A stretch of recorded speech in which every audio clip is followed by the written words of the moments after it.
Hi friends, എല്ലാവർക്കും online ക്ലാസ്സിലേക്ക് സ്വാഗതം. ഇന്ന് നമ്മൾ ഡിസ്കസ് ചെയ്യുന്നത് 2024 മാർച്ച് 14 നടന്ന കേരള പാഠാവലി ക്വസ്റ്റ്യൻ പേപ്പർ ഡിസ്കഷനാണ്. അപ്പോൾ 7ാം ക്ലാസ്സിലെ കേരള പാഠാവലിയുമായി ബന്ധപ്പെട്ട ഒരുപാട് വീഡിയോസ് ഓൺലൈൻ ക്ലാസ് എന്ന ഈ ചാനലിൽ അപ്ലോഡ് ചെയ്തിട്ടുണ്ട്. അതൊക്കെ കാണാൻ ക്ലാസ് 7 ആനുവൽ എക്സാം എന്ന പ്ലേലിസ്റ്റ് ചെക്ക് ചെയ്താൽ മതി. അതേപോലെ തന്നെ 2024 ആനുവൽ എക്സാമുമായി ബന്ധപ്പെട്ട എല്ലാ ക്വസ്റ്റ്യൻ പേപ്പറും ഇതുവരെ കഴിഞ്ഞ എല്ലാ ക്വസ്റ്റ്യൻ പേപ്പറും അപ്ലോഡ് ചെയ്തിട്ടുണ്ട്. അത് ആനുവൽ എക്സാം 2024 എന്ന പ്ലേലിസ്റ്റ് ചെക്ക് ചെയ്താൽ നിങ്ങൾക്ക് അതെല്ലാം കാണാൻ കഴിയും. അപ്പോൾ ഇന്ന് കേരള പാഠാവലിയാണ്. എക്സാം വളരെ ഈസി ആയിരുന്നു എന്ന് വെച്ചിട്ടുണ്ടെങ്കിൽ നമ്മളെ കയ്യിൽ നിന്ന് എടുത്ത് എഴുതേണ്ട കാര്യങ്ങളൊക്കെയാണ് വന്നിരിക്കുന്നത്. അപ്പം മലയാളത്തെ സംബന്ധിച്ച് എല്ലാ ക്വസ്റ്റ്യൻ പേപ്പറും അങ്ങനെ തന്നെയാണ്. ഇപ്പോൾ പാഠഭാഗവുമായി ബന്ധപ്പെട്ട ചോദ്യങ്ങളൊക്കെ വളരെ കുറവാണ്. സ്വന്തം അനുഭവങ്ങളും അതേപോലെ തന്നെ അതുപോലുള്ള കാര്യങ്ങളാണ് എഴുതാൻ വരിക. അപ്പോൾ നമുക്കൊന്ന് ചോദ്യങ്ങളൊക്കെ ഒന്ന് നോക്കാം. താഴെ കൊടുത്തിട്ടുള്ള 6 പ്രവർത്തനങ്ങളിൽ ഒന്നാമത്തെ പ്രവർത്തനത്തിന് നിർബന്ധമായും ഉത്തരം എഴുതണം. 2 മുതൽ 6 വരെയുള്ള പ്രവർത്തനങ്ങളിൽ 4 പ്രവർത്തനങ്ങൾക്ക് ഉത്തരം എഴുതിയാൽ മതി. അപ്പോൾ അറിയാവുന്ന 4 പ്രവർത്തനങ്ങൾ. ആദ്യത്തെ പ്രവർത്തനം നിങ്ങൾക്ക് എല്ലാവർക്കും അറിയാം, നിർബന്ധമാണ്. അറിയാവുന്ന 4 പ്രവർത്തനങ്ങളാണ്. അപ്പോൾ ഒരു പ്രവർത്തനം നമുക്ക് ഓപ്ഷനാണ്.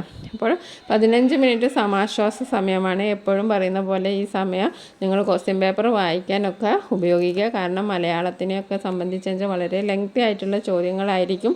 അതുപോലെ തന്നെ നമുക്ക് ആലോചിച്ച് ഉത്തരം എഴുതേണ്ട ചോദ്യങ്ങളാണ് ഉള്ളവ. അപ്പോൾ ആ സമയങ്ങളൊക്കെ ആദ്യമേ ചോദ്യം വായിച്ചാൽ നിങ്ങൾക്ക് അതൊക്കെ ഒരുപാട് സമയം ലാഭിക്കാൻ കഴിയും. അപ്പോൾ നമുക്ക് ആദ്യത്തെ ചോദ്യം നോക്കാം. പ്രവർത്തനം 1 വായിക്കാം, എഴുതാം. നീർമാതള പൂക്കളുടെ സുഗന്ധം കാറ്റിൽ വന്നെത്തുന്ന എത്രയോ നേരത്തെ ഒരു ഗാനശകലം പോലെയാണ്. ചെണ്ടകൊട്ട് പോലെയുള്ളതോ വീണധ്വനി പോലെയുള്ളതുമായ ഗന്ധങ്ങൾ മറ്റു ചില പുഷ്പങ്ങൾക്കുണ്ടായിരിക്കാം. ഉദാഹരണത്തിന് ചെമ്പകം. തായമ്പക പോലെയല്ല അതിൻ്റെ മണം. പനിനീർ പൂക്കളുടെ സുഗന്ധം വീണയെ അനുസ്മരിപ്പിക്കുന്നു. പാരിജാതം. നാലപ്പാട്ട് പടിഞ്ഞാറേ മുറ്റത്തിൽ തലയുയർത്തി പിടിച്ചു നിന്ന് വെയിലും തല താഴ്ത്തി മഴയും കൊണ്ടിരുന്ന ആ മരം. പൂത്തകാലം ആ പരിസരത്ത് ഒരു ഗാനം ഉയർത്തിയില്ലേ? മഠത്തിലെ മുറ്റത്തെ പവിഴമല്ലി ജലതരംഗത്തിൻ്റെ മണിനാദങ്ങൾ ഉയർത്തിയില്ലേ? മാധവിക്കുട്ടി. നീർമാതളം പൂത്ത കാലം. അപ്പം നീർമാതളം പൂത്ത കാലം എന്ന നോവലിൽ നിന്ന്, മാധവിക്കുട്ടിയുടെ നോവലിൽ നിന്ന് എടുത്ത ഏതാനും ഭാഗങ്ങളാണ്. അപ്പോൾ അതുമായി ബന്ധപ്പെട്ട 5 ചോദ്യങ്ങളുണ്ട്. 5 ചോദ്യത്തിനും ശരിയായ ഉത്തരം എഴുതിയാൽ നിങ്ങൾക്ക് 5 മാർക്കാണ് കിട്ടുക. ഓരോ ചോദ്യത്തിനും ഓരോ മാർക്ക് വീതമാണ്. അപ്പോൾ നമുക്ക് ആദ്യത്തെ ചോദ്യം നോക്കാം. നീർമാതള പൂക്കളുടെ സുഗന്ധം കാറ്റിൽ വന്നത് ഏതുപോലെയാണ്? ചെണ്ടകൊട്ട് പോലെ, ഗാനശകലം പോലെ, തായമ്പക പോലെ. അപ്പോൾ നമ്മൾ നേരത്തെ വായിച്ചത് എന്താണ്? ഗാനശകലം പോലെ എന്നാണ് ശരിയായ ആൻസർ. വീണയെ അനുസ്മരിപ്പിക്കുന്നത് ഏത് പൂവിൻ്റെ സുഗന്ധമാണ്? പനിനീർ പൂവിൻ്റെ, പാരിജാതത്തിൻ്റെ, നീർമാതളത്തിൻ്റെ. അപ്പോൾ വീണയെ അനുസ്മരിക്കുന്നത് ഏത് പൂവിൻ്റെ സുഗന്ധമാണ്? പനിനീർ പൂക്കളുടെ സുഗന്ധമാണ്. പവിഴമല്ലി ജലതരംഗത്തിൻ്റെ മണിനാദങ്ങൾ ഉയർത്തിയത് എങ്ങനെ? അപ്പോൾ 3 ഓപ്ഷൻസാണുള്ളത്. പവിഴമല്ലികളിലെ മഞ്ഞുതുള്ളികൾ കാറ്റേറ്റ് പവിഴമല്ലികൾ തമ്മിൽ കൂട്ടിമുട്ടുമ്പോൾ, പവിഴമല്ലികൾ പൊഴിയുമ്പോൾ. അപ്പോൾ ശരിയായ ഉത്തരം എന്താണ്? പവിഴമല്ലികളുടെ മഞ്ഞുതുള്ളിയിൽ കാറ്റേറ്റ്. ഇനി അടുത്തത് തായമ്പക പോലെ മണം മുതിർക്കുന്ന പൂവേത്? ചെമ്പകം, പാരിജാതം, നീർമാതളം. അപ്പോൾ ശരിയായ ഉത്തരം എന്താണ്? ചെമ്പകമാണ്. ഇനി 5ാമത്തെ ചോദ്യം. തല ഉയർത്തി പിടിച്ചു നിന്ന് വെയിലും തല താഴ്ത്തി മഴയും കൊണ്ടിരിക്കുന്ന ആ മരം എന്ന പ്രയോഗത്തിലൂടെ അർത്ഥമാക്കുന്നത് എന്ത്? ജീവജാലങ്ങൾ പ്രകൃതിയെ വെറുക്കുന്നു, ജീവജാലങ്ങൾ പ്രകൃതിയോടിണങ്ങി ജീവിക്കുന്നു, ജീവജാലങ്ങൾ പ്രകൃതിയെ ഭയക്കുന്നു. അപ്പോൾ അതിൻ്റെ ശരിയായ ഉത്തരം എന്താണ്? ജീവജാലങ്ങൾ പ്രകൃതിയോടിണങ്ങി ജീവിക്കുന്നു. അപ്പോൾ വളരെ എളുപ്പമുള്ളൊരു ചോദ്യമാണ്. എന്താണെന്ന് വെച്ചാൽ ഉത്തരം തന്നെ നമ്മുടെ ക്വസ്റ്റ്യനിൽ തന്നെ ഉണ്ട്. ഇനി നമുക്ക് അടുത്ത ചോദ്യം നോക്കാം. പ്രവർത്തനം 2 അനുഭവക്കുറിപ്പാണ്. അപ്പോൾ എന്താണ്? ചങ്ങാതി നന്നായാൽ കണ്ണാടി വേണ്ട എന്നാണല്ലോ. നിങ്ങൾക്കുണ്ടാകില്ലേ കൂട്ടുകാരുമായുള്ള ഒട്ടേറെ അനുഭവങ്ങൾ? ഒറ്റ ചങ്ങാതിയുമായി ബന്ധപ്പെട്ട് നിങ്ങൾക്കുള്ള അനുഭവം കുറിപ്പായി എഴുതുക. അപ്പോൾ ഒരു അനുഭവക്കുറിപ്പാണ് എഴുതേണ്ടത്. അപ്പോൾ അനുഭവമായി എന്താണ് വിഷയങ്ങൾ? നിങ്ങൾക്ക് ഇഷ്ടപ്പെട്ട വിഷയങ്ങൾ തിരഞ്ഞെടുക്കാം. ചിലപ്പോൾ മഴയത്ത് ഒന്നിച്ചു പോയതായിരിക്കാം, അല്ലെങ്കിൽ സ്കൂളിൽ എന്തെങ്കിലും നടന്ന സംഭവമായിരിക്കാം. അങ്ങനെ നിങ്ങൾക്ക് നിങ്ങളുടെ ജീവിതവുമായി ബന്ധപ്പെട്ട് എന്തെങ്കിലും എഴുതാനുണ്ടെങ്കിൽ, അനുഭവങ്ങൾ എഴുതാനുണ്ടെങ്കിൽ നിങ്ങൾക്ക് അത് എഴുതാം. അപ്പോൾ നമ്മൾ അനുഭവക്കുറിപ്പ് എഴുതുമ്പോൾ എന്താണ്, അതിലെന്തെങ്കിലും വൈകാരികത ഉണർത്തുന്ന അനുഭവങ്ങൾ ആയിരിക്കണം. അപ്പോൾ നമുക്കത് വായിക്കുമ്പോൾ എന്തെങ്കിലും വൈകാരികത, അതായത് എന്തെങ്കിലും സന്തോഷത്തിൻ്റെ ആയാലും സങ്കടത്തിൻ്റെ ആയാലും ആ ഒരു ഭാവം നമ്മളുടെ അനുഭവക്കുറിപ്പിൽ ഉണ്ടാവണം. അപ്പോൾ മനസ്സിൽ തട്ടും വിധം അവതരിപ്പിക്കുന്ന ഭാഷയാവണം. ഓക്കെ. ഇനി വാക്യഘടന, ചിഹ്നം എന്നിവ പാലിച്ച് എഴുതുക, അക്ഷരത്തെറ്റില്ലാണ്ട് എഴുതുക. ഇങ്ങനെയൊക്കെ എഴുതിയാൽ നിങ്ങൾക്ക് 5 മാർക്ക് കിട്ടും. അപ്പോൾ അനുഭവക്കുറിപ്പ് നിങ്ങൾക്ക് ഓരോരുത്തർക്കും വ്യത്യസ്തമായ അനുഭവങ്ങളായിരിക്കാം. അപ്പോൾ നിങ്ങളുടെ ജീവിതവുമായി ബന്ധപ്പെട്ട അനുഭവങ്ങൾ നിങ്ങൾക്ക് വളരെ മനോഹരമായിട്ട് പേപ്പറിലേക്ക് എഴുതാൻ കഴിയും. അപ്പോൾ നിങ്ങൾ എങ്ങനെ എഴുതുക? അപ്പോൾ നമുക്കെന്താണ്, ഇവിടെ ചങ്ങാതി നന്നായ കണ്ണാടി വേണ്ട എന്നാണ്. അപ്പോൾ ചങ്ങാതി നന്നായാൽ നമുക്ക് വേറൊന്നും വേണ്ട. നമ്മുടെ തെറ്റ് തിരുത്താനും നമ്മുടെ എല്ലാത്തിനും കൂടെ നിൽക്കാനും നമ്മുടെ ചങ്ങാതി തന്നെ മതി. അപ്പോൾ ആ ചങ്ങാതിയുമായി ബന്ധപ്പെട്ട എന്തെങ്കിലും ഒരു അനുഭവക്കുറിപ്പാണ് നിങ്ങൾ എഴുതേണ്ടത്. ഓക്കെ. ഇനി അടുത്തത് പ്രവർത്തനം 3, ലഘു ഉപന്യാസമാണ്. അപ്പോൾ എന്താണ് അതിൻ്റെ വിഷയം നോക്കാം. 2 പുഴ ശരീരങ്ങൾക്കിടയിൽ നനഞ്ഞും വിയർത്തും ചേർന്ന് കിടക്കുന്ന നഗരമാണ് പാലക്കാട്. ഭാരതപ്പുഴയുടെ 2 കൈവഴികളായ കണ്ണാടിപ്പുഴയും കൽപ്പാത്തിപ്പുഴയും നഗരത്തെ തൊട്ടുരുമ്മിയാണ് ഒഴുകിപ്പോകുന്നത്. ഒപ്പം നഗരത്തിൻ്റെ നഗരവാസികൾക്കും ദേഹം മിനുക്കാനുള്ള ജലകണ്ണാടികളുമാണ് ഈ പുഴകൾ. തൻ്റെ നാടിനെക്കുറിച്ച് ഹരിമാഷ് എഴുതിയതാണ് ഈ വരികൾ. ഇതുപോലെ നിങ്ങളുടെ നാടിനെക്കുറിച്ച് അറിയുന്നതും ശേഖരിച്ചതുമായ വിവരങ്ങൾ ഉൾപ്പെടുത്തി ലഘു ഉപന്യാസം തയ്യാറാക്കുക. അപ്പോൾ ഇതും നമ്മൾ സ്വന്തം അനുഭവത്തിൽ നിന്നും സ്വന്തം കയ്യിൽ നിന്ന് എടുത്ത് എഴുതേണ്ടതാണ്. അപ്പോൾ നിങ്ങളുടെ നാടുമായി ബന്ധപ്പെട്ട നാടിനെക്കുറിച്ച് നിങ്ങൾക്കറിയാവുന്ന കാര്യങ്ങളൊക്കെ ഉൾപ്പെടുത്തി ഒരു ഉപന്യാസം തയ്യാറാക്കാനാണ്. ഓക്കെ. അപ്പോൾ നമ്മൾ ഉപന്യാസം തയ്യാറാക്കുമ്പോൾ ആദ്യം തന്നെ ഒരു ശീർഷകം, ഒരു ടൈറ്റിൽ കൊടുക്കണം. അപ്പോൾ നമ്മുടെ നാടാണല്ലോ നമ്മുടെ വിഷയം. അപ്പോൾ നമ്മുടെ നാട് എന്ന് നമുക്ക് എഴുതാം. പിന്നെ നിങ്ങൾ ആ നാടിനെ പറ്റിയിട്ടുള്ള നല്ല നിലപാടുകൾ, അതേപോലെ അനുയോജ്യമായ ഭാഷയൊക്കെ ഉപയോഗിച്ച് എഴുതിയാൽ നിങ്ങൾക്ക് 4 മാർക്ക് കിട്ടും. അതേപോലെ തന്നെ അതുമായി ബന്ധപ്പെട്ട വേറൊരു ചോദ്യമുണ്ട്. ബി ചോദ്യം എന്താണ്? സമാന പദം എഴുതുക. കോകിലം. കോകിലം എന്ന് പറഞ്ഞാൽ എന്താണ്? കുയിലാണോ മയിലാണോ വണ്ടാണോ? കോകിലം എന്ന് പറഞ്ഞാൽ എന്താണ്? കുയിലാണ്. ഓക്കെ. ഇനി നമുക്ക് 4ാമത്തെ പ്രവർത്തനം നോക്കാം.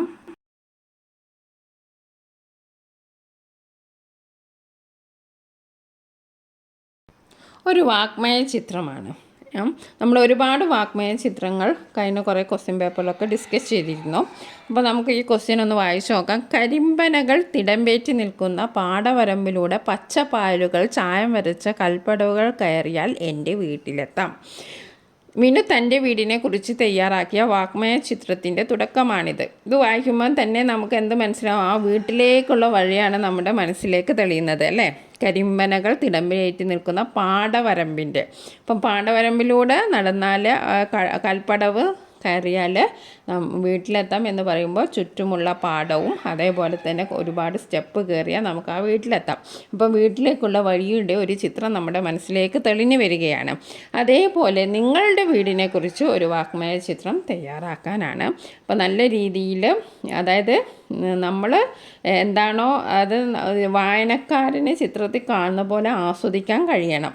ഇത് വായിച്ചാൽ നിങ്ങളുടെ വീട് മുന്നിൽ കാണുന്നത് പോലെ നിങ്ങൾക്ക് ആരാണോ വായിക്കുന്നത് അവർക്ക് തോന്നണം. അപ്പം വാക്കുകൾ കൊണ്ട് ചിത്രം വരയ്ക്കുക, അതാണ് വാഗ്മയ ചിത്രം. അപ്പോൾ നമ്മൾ സാധാരണ ചിത്രം നമുക്ക് കാണുമ്പോൾ ഇന്ന ആളാണ് അല്ലെങ്കിൽ ഇന്നതിൻ്റെ ചിത്രമാണ് എന്ന് നമുക്ക് മനസ്സിലാവും. ഇത് നമ്മൾ എഴുതിയിട്ട് വായിക്കുന്ന ആൾക്ക് മനസ്സിലേക്ക് നിങ്ങളുടെ വീടിൻ്റെ രൂപം വരണം. അങ്ങനെ അനുസരിച്ചായിരിക്കണം നിങ്ങളുടെ ഭാഷ ഉപയോഗിക്കേണ്ടത്. അപ്പോൾ നമ്മൾ ഈ ഒരു ഉദാഹരണത്തിൽ ഈ ക്വസ്റ്റ്യൻ തന്നെ നമുക്ക് ആ വീട്ടിലേക്കുള്ള വഴി നമുക്ക് പെട്ടെന്ന് നമ്മൾ മനസ്സിൽ വരികയാണ്. അതേപോലെ എഴുതുക. പിന്നെ ബി ക്വസ്റ്റ്യൻ എന്താണ്? പ്രാതൽ എന്ന കഥ എഴുതിയതാണ് X Guptan Nair, VKN T Padmanabhan. അപ്പോൾ നമുക്കറിയാം VKNൻ്റെ ആണ് പ്രാതൽ എന്ന കഥ. ഇനി അടുത്തത് പ്രവർത്തനം 5, ശീർഷകം നൽകുക. ചോദ്യം വായിച്ചു നോക്കാം. ഏറെ മോഹിച്ച ഒരു പെട്ടി ചായ പെൻസിൽ ആരോ മറന്നു വെച്ചത് എടുത്തു കൊണ്ടുപോയി. ഞാൻ രാത്രി കൊതി തീരോളം വരച്ചു. പിറ്റേന്ന് മറക്കാതെ ക്ലാസ്സിൽ കൊണ്ടുവന്നു. എന്നിട്ട് ആരും എന്നെ കേട്ടില്ല. കള്ളൻ എന്നും മുദ്രകുത്തി. അന്നു മുതൽ ക്ലാസ്സിൽ എന്ത് കളവ് പോയാലും എന്നെ ആദ്യം പരിശോധിക്കും. പതിവ് പോലെ 7ാം ക്ലാസ്സിലെത്തിയപ്പോൾ ടീച്ചറോട് കുട്ടികൾ പറഞ്ഞു, ഇവൻ 1ൽ പഠിക്കുമ്പോൾ ചായ പെൻസിൽ കട്ടെടുത്തിട്ടുണ്ട്.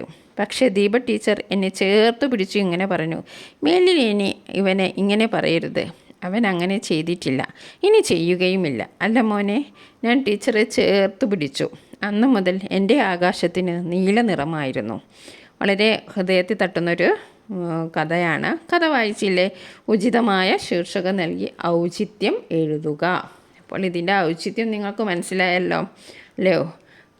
ഒരു പ്രാവശ്യം കള്ളനെന്ന് മുദ്ര കുത്തിയാൽ ആ ആളെ അതേപോലെ തന്നെ എന്ത് കളവ് നടത്തിയാലും അല്ലെങ്കിൽ എന്ത് തെറ്റ് ചെയ്താലും ആ ഒരു തെറ്റിൻ്റെ പേരിൽ ക്രൂശിക്കപ്പെടുന്ന ഒരു ചിത്രമാണ് നമ്മളിതിൽ കാണുന്നത്.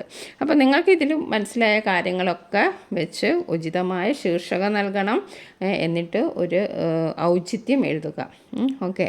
അപ്പോൾ വായിച്ച ആശയത്തെ നമ്മൾ ചുരുക്കി അവതരിപ്പിക്കുന്ന ഒരു ശീർഷകം നൽകി സ്വന്തം അഭിപ്രായം ഒക്കെ ഉൾപ്പെടുത്തി ഒരു കുറിപ്പ് തയ്യാറാക്കണം.